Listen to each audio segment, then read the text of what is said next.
সব পানির নিচে। সবচেয়ে স্মৃতি হয়ে আছে এখন বর্তমানে মসজিদটি।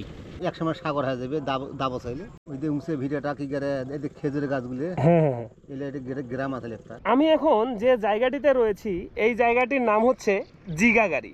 এটি ছিল একটা গ্রাম, এখন সেটি হয়েছে বিল। এই বিলটি কিভাবে হলো, এই গ্রামটি কিভাবে পানির নিচে তলিয়ে গেল। এই যে মসজিদটা দেখতে পাচ্ছেন, এই গ্রামে শুধুমাত্র এই মসজিদটি ছাড়া দ্বিতীয়ত আর কোনো কিছুই অবশিষ্ট নাই। এই মসজিদটি একমাত্র জায়গা, আল্লাহর ঘর, যেটা এখনো পর্যন্ত পানির উপরে ভেসে থাকে। কিন্তু আমার পিছন সাইডে দেখতে পাচ্ছেন পুরোটা বিল হয়ে গেছে, মানে এই গ্রামটি পুরোটি পানির নিচে তলিয়ে গেছে। সমস্ত কিছু তথ্য আমি জানবো, সঙ্গে আপনাদেরকেও জানাবো। চলুন ভিডিওটি শুরু করা যায়। এই যে দাগ দেখা যাচ্ছে না, এই দাগ পর্যন্ত পানি ওঠে পুরাটাই। আর এই সাইডটাতে যদি যাই, দেখেন এই সাইডটা পুরাটাই মনে করেন যে একটা বিশাল বড় বিল। এই যে রাস্তাটা দেখতে পাচ্ছেন না, এটা কিন্তু পিচ করা রাস্তা। দেখেন ধীরে ধীরে ধীরে ধীরে ঢালু হয়েছে। ঢালু হওয়ার পর এই যে আমরা আসছি, এটা যে কি ছিল এটা বলতে পারতেছি না, এটা মসজিদ ছিল কি মাদ্রাসা ছিল। এই দেখেন রাস্তাটা এখানে হারাই গেছে। পুরো একটা গ্রাম ছিল, গ্রামটা মনে করেন যে পানির নিচে তলিয়ে গেছে। এখানে কতগুলো লোকের তাও বসত বাড়ি ছিল? 1400-1500। ওই যে খাটটা দেখছেন না, হ্যাঁ, ওইটাই আমার বাসা ছিল। মানে এইটা? হ্যাঁ, ওই যে খাটটা ওইখানে আছিল 2টা নারকেল গাছ, বুঝছিস?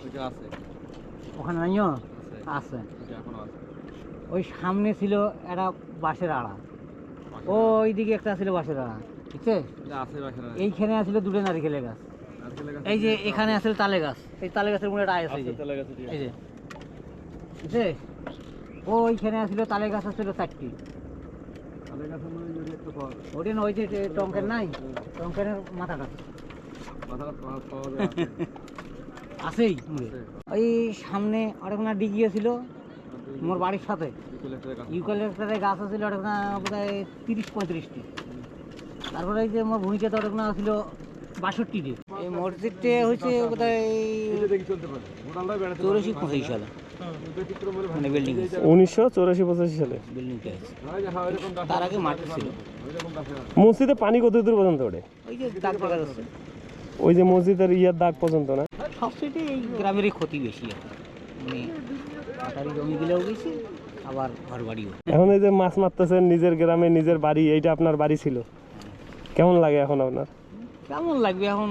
খারাপ লাগলেও এখন মানিয়ে নিতে হবে আর কি, কী করবেন? মায়া লাগে না? মায়া খারাপ লাগবে না? নিজের বসত বাড়ি মানে জন্মস্থানের একটা মায়া আলাদা। বসত বাড়ি ছাড়ছি মানে করেন 11 সালে ভাবছিল, আমরা তো বাড়িতে ছিলাম, কিন্তু ওইটা মানে ধানের আবাদ ছিল, মাথারটা ধানের আবাদ ছিল। এই ধানের আবাদটা মানে যখনই বর্ষার একটু পানি জমছিল না, ওই তখন থেকেই বুঝে গেছে যে ধান যখন ডুবে গেছে, তখনই বুঝে গেছে যে আমরা ডাবি যাচ্ছি। আপনার বাসা কি এখানে?